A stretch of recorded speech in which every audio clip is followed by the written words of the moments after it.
All right, hello everyone, and welcome back to the Northern Arena Beat Invitational presented by Bell. These are the main qualifier playoffs here. Tonight we got loser bracket games, game number 2 of the Wild Witch Doctors versus PaiN Gaming coming up right now. I'm Android, being joined once again by Cap. Any thoughts on that last game?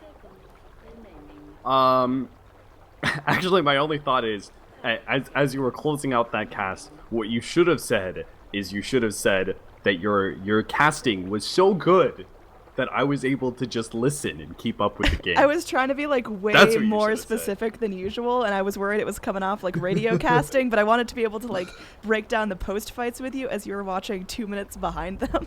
So. No, it was very good. It was very good. To be honest, like that I feel like this is just like a small side thing, but I've had people listen to my cast before, just audio only. And I think it's very good if you're able to like just do that, like just be able to fully describe fights to people so they're only able to listen from like an audio's perspective. I think that's kind of like the basis of casting, you know. If you're able to do that, then you could do kind of like everything else. So. Yeah, I mean, I do like doing that, but some of the times I felt like kind of dumb, like, oh yes, Razor with these boots of travels that I am now pointing at. Yes, we see he has boots of travels at 21 you got minutes. That, Cap. They're the boots of travel. Speaking of Razor, hello, boy, PaiN Gaming. I mean, if it ain't broke, don't fix it. Yeah, I mean, honestly, like Oracle will match up really well. It has really good synergy, I think, with the Razor. Just because he is kind of like that bullying hero, so if you ever try and turn on him, now you have not just the fact that he's kind of tanky, but now it's also the fact that you've got an Oracle who can back him up, save him from magic damage, save him from going down via the false promise as well. Wild Witch Doctors already have a much better team fight lineup than they had last time. They start off with Faces Void Oracle. I think that's pretty. That is something that could definitely be abused, that opening, but it was also the 3-4 pickups that really left them exposed. This game, though, Faces Void Undying, I feel a lot more comfortable with, right? Because Undying, I think it's about just as effective as Disruptor when it comes to the synergy of when Chronosphere is used, but Undying is a lot more effective when Faces Void doesn't have Chronosphere, compared to the Disruptor, right? Like automatically a much better team fight than you did last time. Yeah, I mean, so far we've got the same heroes just put into a pool, scrambled around a little bit, and everyone draw two. But it should make for an interesting game. Do you think PaiN can go back in for that early aggression, grab an Ursa, grab very, very similar heroes, or with the Undying pickup on the side of Witch Doctors now, do they have to kind of slow down and pace themselves? I mean, they could pick up an Ursa, because of the fact that they know Faces Void can't go mid, most likely, because Razor's there. So, They could, honestly. The difference will be that while the Witch Doctors can change things up, they can run an aggro tri-lane, they can run a safe lane Void. I don't think... for example, I think Wild Witch Doctors should ban away Sand King if they're not going to pick it up themselves. I don't think you should let that team fight initiator go into the hands of PaiN. You have better heroes to respond to it, because I think Undying, he's a tanky hero that won't die to the epicenter, and he can also still heal. The problem with Oracle, it's mostly Oracle, is that he can actually get initiated by epicenter and die during just the burrow strike stun. Whereas Undying can't. They both provide heals, but the durability is really what makes the difference. So I would have ban that one away. Oh, but they have an Oracle, so I guess you have to take away Huskar first. Absolutely. So, that sucks. It does suck. So they run out of really, really effective bans, but I think PaiN may have been counting on getting that little Husky for themselves. Now, they take out the Drow Ranger. A little bit interesting considering it's not something that Witch Doctors feel ultra comfortable with, especially with their lineup. I mean, you got to have at least one ranged core to benefit from that precision aura, but I guess better safe than sorry. And now, I mean, our big fuzzy wuzzy Ursa is back in the pool. What's going to be different this time with Ursa? He's not going to be able to play the exact same way. I think the biggest difference is that he won't be able to just run at Wild Witch Doctors, just slightly because the Undying, but the fact that Wild Witch Doctors, I think, are unlikely to draft the same kind of heroes that they did last time. They can still draft Disruptor if they want, I don't think they should pick up Morphling, though. Versus already in the pool. Definitely don't draft Yeah, a it Morphling. didn't quite work out. So, Mm, what would you want Boris to play then? I mean, he feels really comfortable on the Morphling. He's a fantastic farmer. Is there another hero that hits a better peak, like the Juggernaut, maybe? I don't think Juggernaut fits well here because Ursa and Razor are both hard counters, and then the Oracle is a soft counter, I guess you could say, because the way he saves a hero that's being single targeted. So while the Witch Doctors, they get the Initiator of Slardar to... This kind of makes Faces' Void damage a bit faster. And what I mean by that is like the timing of Faceless Void is kind of slow. He's based around his Chronosphere, and his damage outside of that is really bad. But obviously, when you have this heavy minus armor, it makes him more effective. So, looking like a safe lane Void, off lane Slardar, and Naga Siren is this is the way that we saw MDL. Let's see, I think OG ran it this way, and I think maybe Newbie ran it as a support. OG ran it as a safe lane. And then I think Newbie ran a support Naga Siren against MVP. But Naga Siren is a huge counter to the Faceless Void because the Chronosphere is just automatically defeated by the Naga Siren. And I much prefer, and unless you think it's like a really good Naga Siren game, I much prefer the support Naga, because what you have here now is a support that fully counters a carry. You know, and that's just like, think about it number wise. If you think about like a 4 position countering a 3 position or 1 position or something like that, like just numbers wise, that feels good to you, you know. So I think Wild Witch Doctors, they have to kind of shake it up, and it looks like they are going to try and run that Faceless Void mid against the Razor. I thought they might have tried it last game. Looks like they're going to try it this game and pick up the Spectre. Again, super greedy by WWD. I really hope they're not going to get punished by it, because either his team or, like, if Eagle's not going to kick himself, you know, for losing to a greedy draft because of a greedy draft 2 times in a row, then I'm sure his team is going to kick him for him. You know, they're going to be like, "What the hell was that, dude? We lost for the same reason twice in a row." Yeah, I mean, one thing to note now is PaiN does have those very defensive supports. They've got a good amount of damage with the Ursa. They've got their bullying from the Razor. But their survivability is not fantastic. Aside from just kind of hitting the pause button on the team fights with the Song of the Siren, the re-engage isn't really there. There's not a whole lot of big wombo combo damaging spells going on. So I think PaiN, with their last pick, they've got to pick up at least a little bit of damage to help out with these fights. Otherwise, heroes like the Spectre, the Void, they've got a decent global presence. I don't think there was too many supports left in the pool that could like really fit into Wild Witch Doctor's lineup. I thought about, like, what if they got a heavy damage dealer like Skywrath Mage, you know, pull something really weird out like that. But I think like standard Lion works for them. They need a Disabler to work with the Undying. It's nice to be able to have an Initiator that's not the Chronosphere of the Faceless Void. And sure enough, PaiN go for the Sand King. I think that was honestly a great pickup by them the whole entire time. It's just there were other heroes they wanted more. Ursa, just because, and then Naga Siren counters the Faceless Void. So, assuming we're going to see the Slardar off lane, Spectre safe lane, that does mean that Void matching up against the Razor, that's going to be tough. What's his best choice to deal with that? No. I think Razor still matches up mid against Faceless Void, and I think Slardar is off lane against the Ursa. How's that matchup going to go for the Void, though? Is he going to get any farm? Oh, I don't think it's great, but I also don't think it's terrible. I think the Razor beats you in CS and everything, but you should never die to that lane. And while you are a melee hero, I think maybe level 5, Time Walk starts getting low enough cooldown that you're not as heavily punished. I'd have to look at, like, once we get in game, we can look at the exact cooldown durations of Time Walk in comparison to Static Link. All right, so So don't disconnect on me, Cap. I need you. I need you right, present for this match. I'll stay. You know, it's just a fun challenge, Annie. You know, leaving the game and having to cast You know, 2 minutes from I'm behind. looking to grow and expand as a caster, but I'm all down for new challenges. But it's I always gotta nice. put you out of your element, Annie. It's always you know, nice when the analyst is in the same game as you.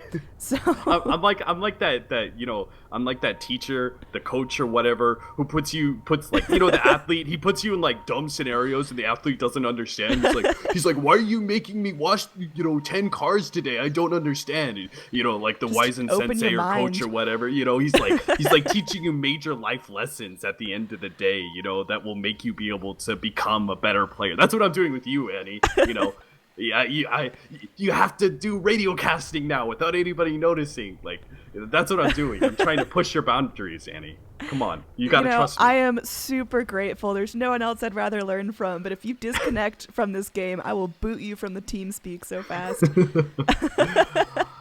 Okay, so what we were talking about was time walk versus static link. Like, this is how the mid lane goes, right? Razor, he sees, oh look, the Faces Void is going to go for this last hit. I'm going to static link him as he does that. And Faces Void, he gets the right click, but then he has to start running away. And he will time walk out. And the time walk, the problem is going to be is that the length isn't quite long enough for him to fully break the static link. But it's okay. But what is nice is that the cooldowns match up pretty nicely. Level 1 time walk is 24 seconds. Level 1 static link is 32 seconds. So basically every single static link, Faces Void should be able to jump away and break it relatively quickly, but he's probably going to be missing at least 24 damage every single turn that static link is up, and that just means he's going to miss a lot of CS. But again, he shouldn't die. It's just going to be Ursa versus the world here as, I mean, Faceless Void just presses onward. He's got his shared tangos. He's got his poor man's shield. He's ready to tussle. We're going to have Oracle on the back lines. Just right-click an Eagle, but no one going to be too bothered by that. Looks like it should be a clean 1-1 rune split. No real action going down. Nice ward is going to be placed out by the Undying, blocking out this little camp.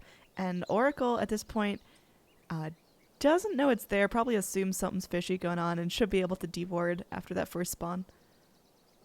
Yeah, what's nice is when you position yourself like that, PaiN, like the Ursa, forward but not forward enough, he's going to get caught by a smoke rotation, is that you get information. Once you have the vision on some of those heroes, you click on them, see, you know, who's carrying wards, what do they have, and as they leave, you're going to spot them again. Maybe they're going to show up mid as they rotate up the top lane or whatever. You're going to see what wards are missing, and you're going to have an idea of what damage is done in your jungle and potentially counter it. So, for example, they may have an idea that one of the camps is blocked, and they're going to need to try and like wait until the 30-second mark. They're going to see their pole camp is blocked. They have the counter ward to be able to deal with it, and that should open up at the 1-minute mark, and that's going to limit the Slardar Undying dual lane even further if they have access to this pole camp. Because when you're dealing with an aggro dual lane, you don't actually want to make use of the hard camp because it's too easy to contest. But if you can stack the pole camp and by 2 minutes start pulling that one in, it's really hard for the dual lane, the aggro dual lane, to actively contest that. Oh, down bottom. Looked like Ursa thought he was going to get his paws in the rune, but it will be going to Mike. So interesting split on the runes. They're going to be giving it to their offlaner here and not rotating in the Faceless Void to get that little bounty rune. Instead, he goes for a nice block, wanting to get that high ground advantage if possible for the first wave to get him some farm. But looks like Razor not going to give him that opportunity, getting a decent block of his own. Oh yeah, he's getting a really good block, actually. I think Radiant Sight is usually easier to block for whatever reason. Oh, look at that. Wild Witch Doctor. He gets static blink, he has to time walk it off, he's missing 12 damage, and CS advantage should be going the way of the Razor. But what's probably going to determine more of this laning phase is how the side lanes do. The Slardar Undying matchup against Ursa and Oracle, which I think they have to be careful, but should be able to do all right. And then the Naga Siren Sand King versus the Lion and Spectre, and I think that lane is more likely to win out than the aggression of the Slardar and Undying. But we'll see. I think Spectre's just naturally a hero that is more easily threatened, and Sand King is a hero that punishes a lot better. than Slardar does, because the nature of Caustic Finale, like, it's even worse. Last time you had a Morphling, this time around you have a Sand. I can't believe that they didn't ban away the Sand King. It's flabbergasting me, because that was a problem last time and it's a problem this time. Yeah, it's one of Tavo's comfort heroes. Clearly, he's able to really, really accelerate on it. His burrow strikes are on point. Doesn't clip the Lion there, but does steal up most of his yummy farm. What are the timings going to be looking like for PaiN? I mean, we talked about last game how it was, they have to end pre-35 minutes. Hold that thought, as they're just going to destroy the little Lion here. So First Blood goes the way of the Sand King once again. And Naga just feels right at home, stealing up some farm. Now Oracle is able to get the kill on the Slardar down bottom. So it is going to be a nice little 2-0 right now. PaiN, they're showing their stripes already. Ursa getting some decent farm, and there's nothing Undying can do about it. I think Undying had to be top, to be honest. It sucks leaving the Slardar alone against Oracle Ursa, but he should survive. Like, he won't get as good a CS. Honestly, I think the pressure on your Spectre is way more important. Like, didn't this happen to... I feel like this has happened to Boris before, where he was playing a Spectre and the team allowed him to get dumped on. And they still managed to pull it back, but honestly, it was the fact that he had to deal with that as a Spectre in the first place. Like, Boris must have amazing patience with his team. Like, yeah, I this think guy we must casted have, that like, game together, and we were just talking about how it's like 20 minutes in, Spectre has like a brown boot, but it's gonna get easier. Now there is gonna be Lion trying to do his best. They go in, they get the little Earth Spike harass, but for now it's just gonna be Tavo free farming up a Storm, 17-0 in terms of his last hits. He is having a ton of fun, but mid lane, a little Void is getting a decent amount out of this. He's picked himself up 7 last hits to Razor's 9. It's tough, but he's actually getting a little bit accomplished. I thought he was going to get shut down much harder. Yeah, he's just, he's always going to be outweighed a little bit in CS and probably more heavily in denies. Oh, look at him, he doesn't have time walk up right now. Sad times. Oh, yeah, I mean, he's going to get all his damage stolen. you know, Annie, you know how you do damage now? You know how you get CS as Faces Void? You roll the dice and hope for a bash. That's literally the only way you can get CS now, is if you get a time lock proc. Because he hits for literally 0 nothing. damage. Yeah. Well, every single CS, you're like, all right. Oh, top lane. We're going to have Tavo just going at it, manning up, trying to take out Monk before he himself loses his life. The Hex ends. He's got one little shred of life left, but it's not going to be enough. They lose the Sand King. Now they're looking to go in the Naga Siren as well. They bring an Eagle up top, but Monk, just content to go back to farming, gets healed up there by Eagle. Really nice pickup there. The Spectre able to start that ball rolling. It's not going to be a complete washout in that top lane. Yeah, that absolutely shouldn't happen. As long as PaiN play around the creep waves, like, there's literally no way that WWD could ever fight them, right? They shouldn't be able to. As long as you're fighting around the creep wave, it gives you the constant presence of Caustic Finale. And like, that means nobody can, like, as an off-lane tank, solo against a tri-lane, you can play in the creep wave with Caustic Finale. Like, that's how strong it is, that a full tri-lane can't contest you sometimes.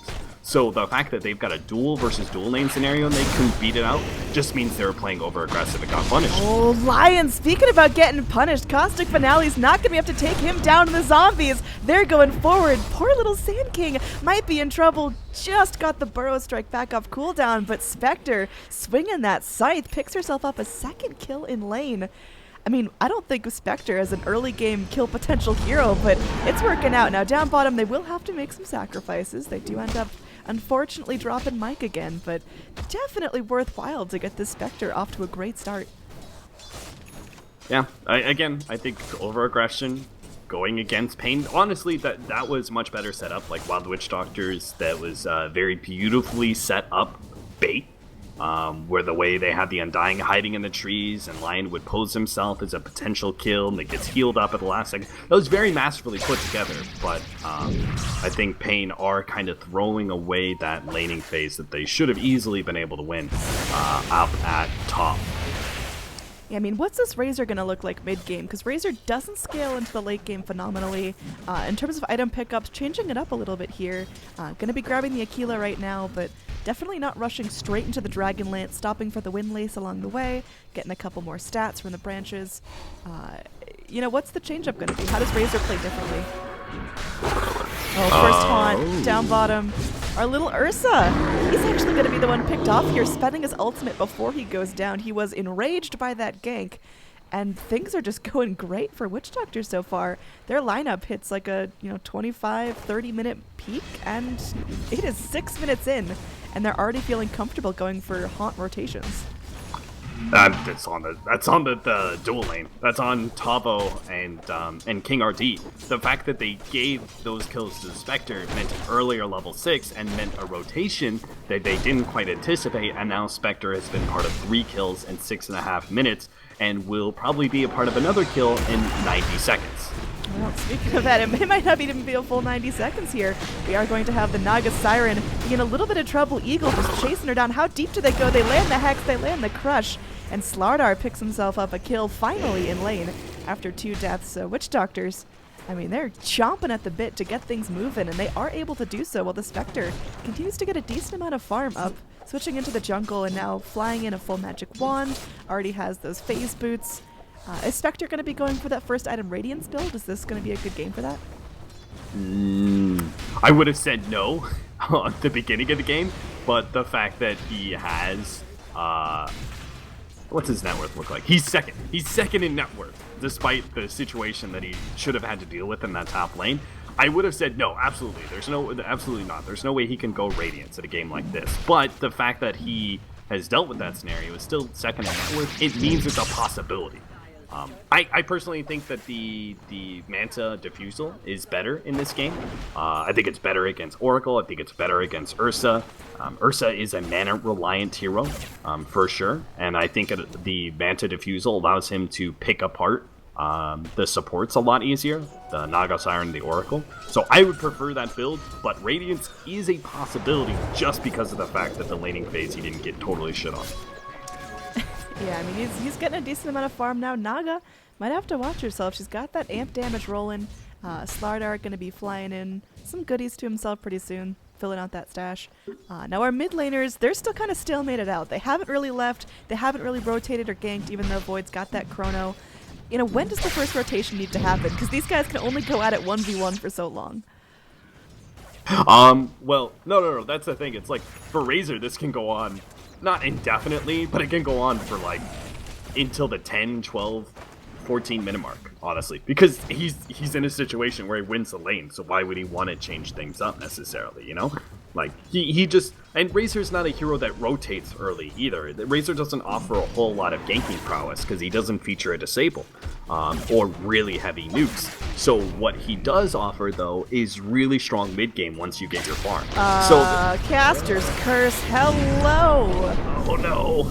Alright, they are able to get off a decent chrono as Oracle finished the TP into it. Tava looks to turn things around. They go in, easy kill onto the Lion. Now they bring in the Undying. Tombstone's drop, but it's pretty far back. Not going to have a whole lot of impact in this high ground on the Radiant side. Tavo, he's still sticking around. There is going to be the Slardar coming in. He's sprinting. Burrow Strike cuts off the Crush. There's going to be a TP incoming in from the Naga Siren. She doesn't have her ult, though. She can't pause this team fight. Time Dilation comes in, and it looks like Oracle just going to eat it. There's nothing he can do to save himself. Now Ursa looks to man up, but will be crushed. He does have that rage ready to go. He's going to be looking to just get it going.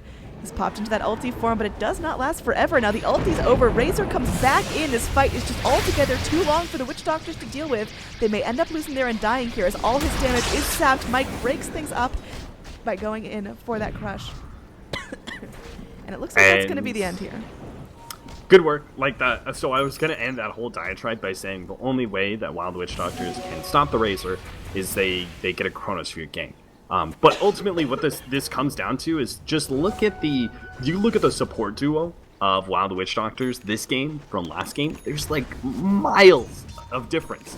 Like Oracle Disruptor. Like that just sounds like kind of a garbage support duo that doesn't really give you a whole lot of presence in the early game when it comes to like ganking and that sort of thing. Lion Undying, like that sounds like a sort of duo that Dude, they can you get don't want to mess done. with.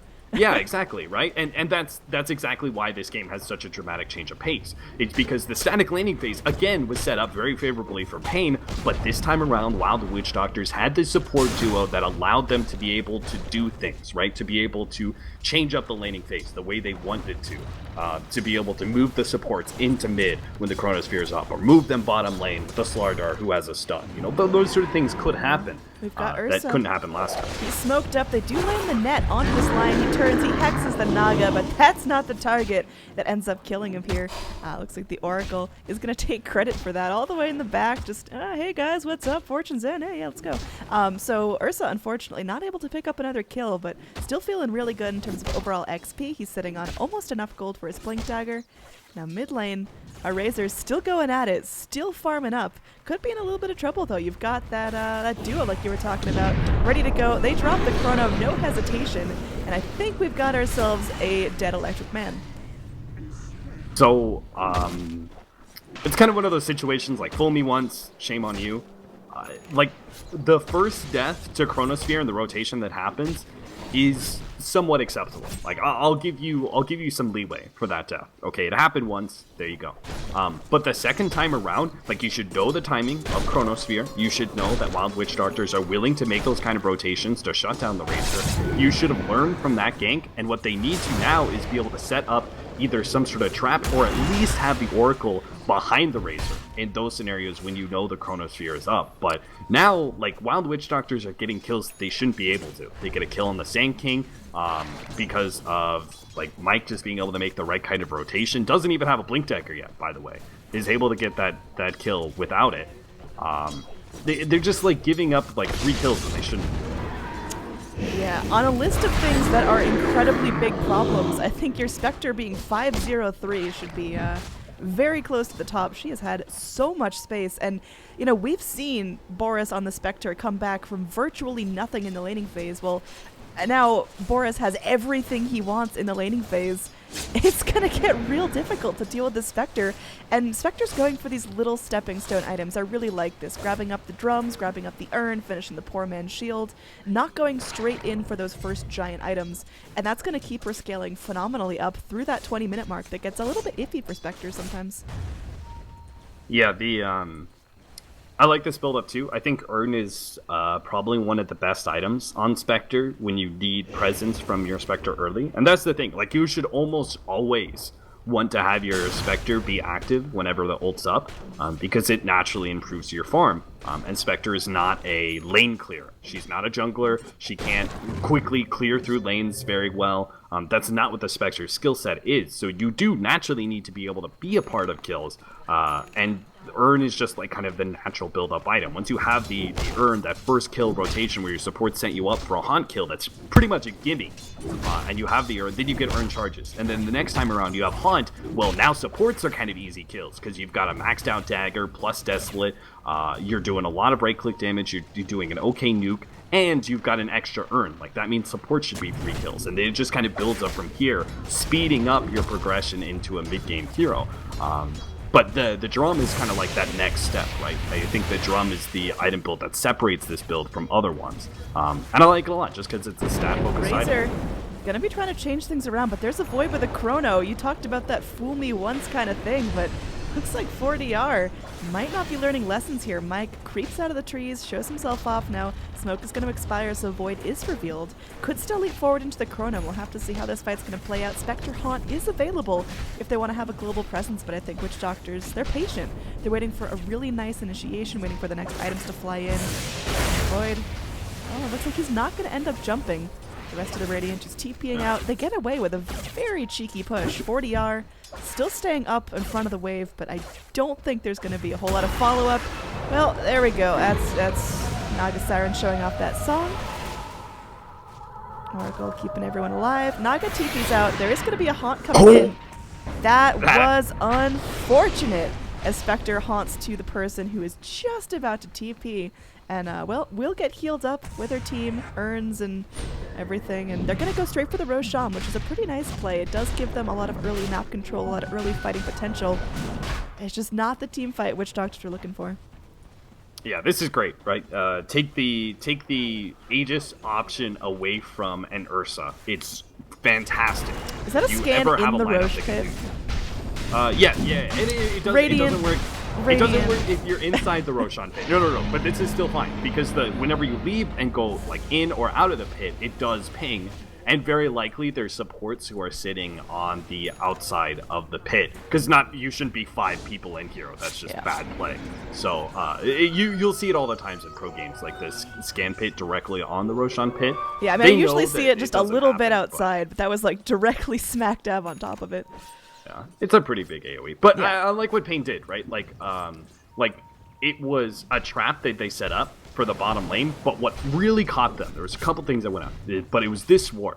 It saw the response that was prepared for a Chronosphere initiation. That's why Wild Witch Doctors never jumped on that Razor, and when they tried, it still got countered, because they had 2 really good supports to counter it. But the idea is right in some senses, but the execution is wrong. Because, first of all, the ward was there, but second of all, they don't need, like, this gigantic, huge counter, right? They just need an Oracle to be able to throw an ult, or a Naga Siren to use her ult when the Chronosphere goes down. You don't need to sit 4 heroes behind the Razor and be like, look at this delicious bait we have going, because it's really obvious at that point. Even if the ward wasn't there, I would say that bait would be mega obvious to Wild Witch Doctors. You try too hard in some ways. Oh, the net just barely latches onto the Lion, so he's most likely going to lose his life. Now, Razor, almost fresh out of mana, but filling up on damage there. He gets a full duration link. They're going to go focus down this Tombstone easy peasy. Now, Eagle could be in a little bit of trouble. Another net connects. A nice easy kill there. Following up, there's a Spectre Haunt coming through, focusing down the Oracle first. But it looks like they're going to be saving 40R as Razor is still hitting incredibly hard. Now, Monk could be in a little bit of trouble, but nice crush from Mike. Stalls things out. A 3-man crush. Ursa blinks forward. He's angry. Oh, man, these nets are on fire. They burn Spectre's Aegis, but I don't think they want to reinitiate with Mike squiggling around, and they should be able to find Ursa here. Nice little Spectral Dagger cuts him to pieces. Man, that was rough. Like the fact that that could have been such a better team fight for Wild Witch Doctors, honestly. Like, the way that Eagle had that set up with 3 Tombstones, he's like, guys, we could totally fight this. We have the Aegis and everything else. It still turned out good. Like, they got the 1 hero advantage by being able to kill the Ursa towards the end. They lost the Aegis in return for that, but I think Wild Witch Doctor is still okay with that fight. It could have been a lot better, though. Alright, so Razor denies mid. Meanwhile, your Void's farming up really, really effectively. He's picked up the Ogre Club. I mean, is this going to be first item BKB? Is it a really weird way to build Ags? What's he looking for? I think, is this game good for Ags? Yeah, I think it's still good. It's better for Ags than it was last game, right? Because the Ags upgrade to, you're talking about Ursa, right? Void. Oh no. I don't think he goes Ags. Well, he's gonna have to go something there. The net connects. Oh, the crush from Mike buys them a little bit of time. He turns into a 3-man chrono. Meanwhile, Eagle on the top line. Oh my god. That little high ground there saved him. He's got the little Tombstone rock and the zombies crawling up the river. Naga's song breaks things up. Unfortunately, 40R not able to do a whole lot of damage. Focuses down the Tombstone in the meantime. How does the rest of this fight go? It looks like Mike wants to reinitiate. They're focusing down King RD first. Oh, golly gee, that poor little Naga just gets turned into sushi. Now we're going to have the secondary support picked off as well. I don't think there's a whole lot C4T can do. Pops into that ulti, but looks very, very dead. Meanwhile, they're looking to focus down Razor. This could be a phenomenal fight for the Witch Doctors. They get 4 for absolutely nothing, burning ultis left and right. PaiN are just throwing themselves out the window here. Meanwhile, Ursa, the big damage dealer, just creep click in mid. What went wrong there? I mean, they got hit by a 3-man chrono, and even then, they still couldn't escape, even with the Song of Siren. But that was just, like, look at that. Ursa. Oh god, he got the enrage up. He did get the enrage before the finger connects, but I think he's still dead. Yep. Where's Oracle's still dead? I was like, where's the Oracle save? They're not even stopping! Look at this! The haunt comes in! Naga Siren just respawns and sent back to the depths. Witch Doctors have no mercy. Holy hell. Yeah, I mean, once you see an opening like that, you just gotta push it for more and more, especially when you still have the Spectre Haunt available to you. Like, there's... PaiN are playing pretty sloppy, I think. Yeah, I mean, look at the net worth chart. It has just fallen off a cliff. Yeah, I think a lot of this does come down to the fact that Wild Witch Doctors do have a lot better tools, but it's not just that. I think PaiN are kind of reeling from the fact that Wild Witch Doctors are able to respond with some very aggressive moves of themselves and move those supports around and stuff like that, but they're just not responding appropriately. Scenario is different. It's just PaiN seem to be almost surprised by this. Like, oh my god, like they can actually do things with Lion and Undying, and they can actually fight us in these situations. What they really need right now is to be able to, I think, almost slow this game down a bit. Continue to try and farm up your mid-game items on the Razor and Ursa, and start setting up for Roshan. If they don't get the next Roshan, I think this game is actually over. Yeah, it's not looking so good here. You've got this mid-void. Hits a nice Chrono. There's an immediate follow-up. He's got his Echo Saber. He's got 1,500 gold. Doesn't want to lose it all now. Meanwhile, while that fight goes on, Spectre gets an easy pickup on the Sand King with the help of this Undying. So there's going to be some lane pressure top, and PaiN, they have to respond to that. They can't just give up free objectives to the Spectre. So that does mean that Void's going to get more farm down here. Now, what's he going for after the Vlad's Echo? I think he just, like, the Echo Saber is a nice pickup for any of these, like, melee cores that have some mana problems and then also have an RNG element to them. And then it also increases your survivability. So there's like a lot of reasons the Echo Saber is pretty good on Faceless Void. It's just oftentimes overwhelmed by the fact that you want other items on off-lane Void. But mid-Void wants a bit more damage, so he can afford to get the farming item of Vladmir's, which opens up the option of him farming the Ancients, and then he goes for more damage out of the Echo Saber, more survivability as well. But after that, I still think a Blink Dagger would be okay. But I think it's more likely he just continues to build damage. Okay, deep dive here. Spectral Han is going to be coming back on through. There's going to be a nice little setup here. Naga's Song, they're trying to clear out the Tombstone for now. It looks like Forrest still wants to fight, though. They still want to move forward. Mike goes in. Another crush does latch. Looking to go onto the Oracle. They pick him off. Now there's going to be an Epicenter coming back in. Eagle eating a ton of damage here. Still barely alive. Looks like there is going to be the finger drop. Tavo should be next on the menu. Goes for the Burrow Strike forward. The crush is going to be off the mark, but they are able to pick off virtually everyone. Oh, it's getting ugly here. And the GG comes out at a fight near the tier 2s as Witch Doctors look like an entirely different team. They won their lanes, they won their mid game, they showed no mercy, and now we're going to a game 3 here, Cap. Yeah, I think this is not quite a full draft win for Wild Witch Doctors, but they definitely set themselves up for success. I felt like this game was a lot more even than last one.